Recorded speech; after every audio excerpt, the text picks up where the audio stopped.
जवळजवळ 13 वर्षापासून चालत आली ही परंपरा या ठिकाणी बहुसंख्य आसमंतातील सर्व परिसरातील 50-50-100 गावी एका ठिकाणी येऊन या ठिकाणी 7 दिवस कधीकाली रामायण सोहळा, कधीकाली भागवत सोहळा, गाथापारायण सोहळा, आज पलसोहळा संपूर्ण गावकरी मंडळी मोठ्या थाटामाटात खऱ्या हाताने हा साजरा सोहळा होत असतो।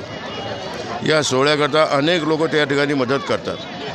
दरवर्षाकरता 65 ते 60 पोतेपासून तर जवळजवळ 70, 75, 80 पोत्यापर्यंत म्हणजे भाकरी या ठिकाणी येतात आणि वरण अक्षरशः हांडेचे हांडे वरण करून तो हौदामध्ये टाकण्यात येतं आणि शेतामध्ये 4 एकरामध्ये आता पंक्ती बसलेल्या आहेत। मी सध्या आता पंक्तीमध्ये उभा आहे आणि हा एवढा आनंद, एवढ्या उन्हातान्हात मंडळी आज प्रसाद घेण्याकरता बसलेली आहे।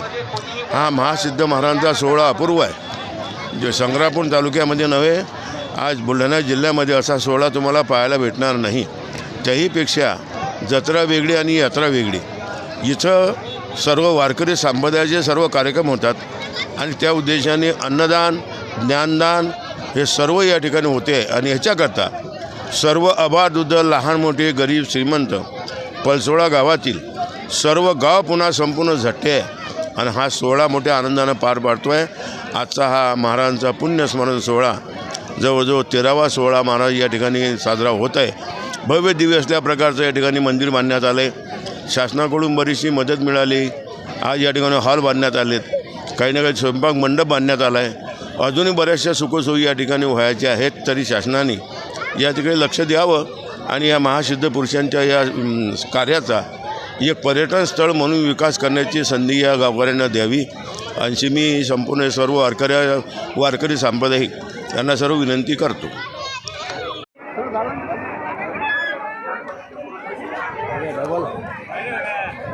डबल आले तुम्ही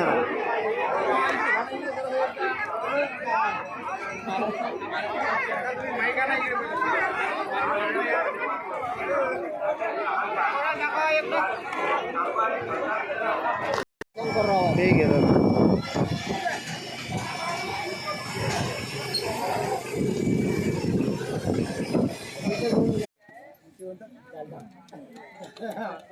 विषय कुठे अटकेल आणतो तू कोणी मी बुद्धी गेलो बुद्धी म्हणून कसं राहिलं म्हणून कसं राहिलं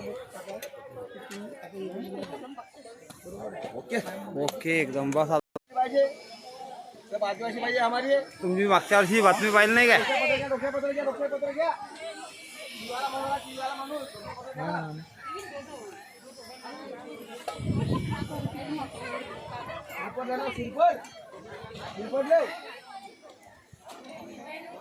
जमातीन पाहिजे ना भाई, जमातीन पाहिजे।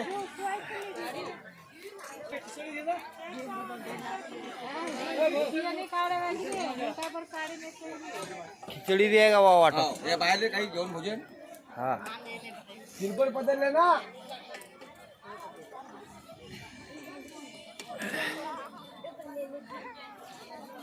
सिंपल बदलले ना। टीवी में चलो तुम्हारा वो आदिवासी बाहेर है ना। हो हो सब हो तरी भाकरी आहेत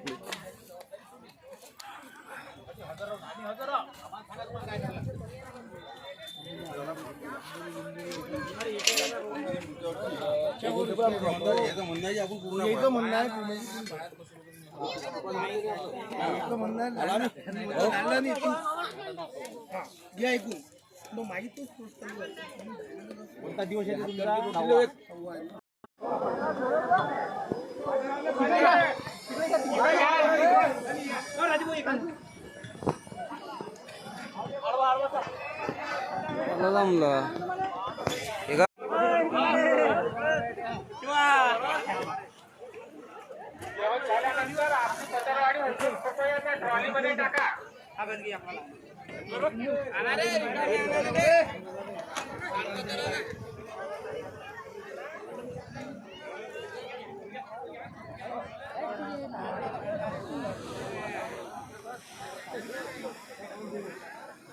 राम राम राम।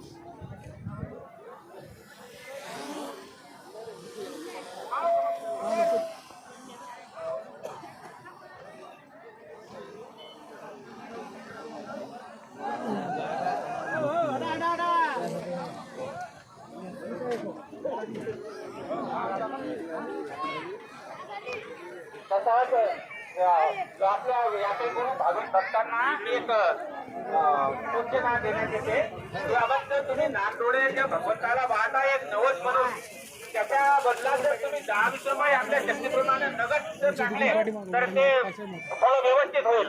कारण हे जे नागडोळ्याच्या भरोश्यावर जे आपण जे तुम्ही काही जे घेता तर त्याचं पुढे चालून या संस्थांना काहीच घडत नाही.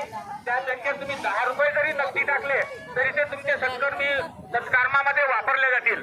तरी या गोष्टीकडे भाविकांनी लक्ष द्या. बोल रे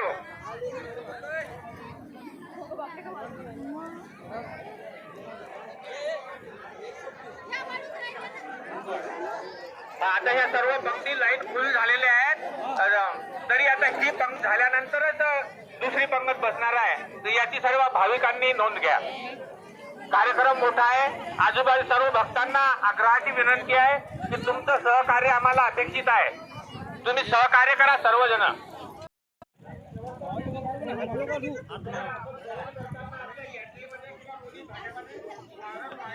तुमचा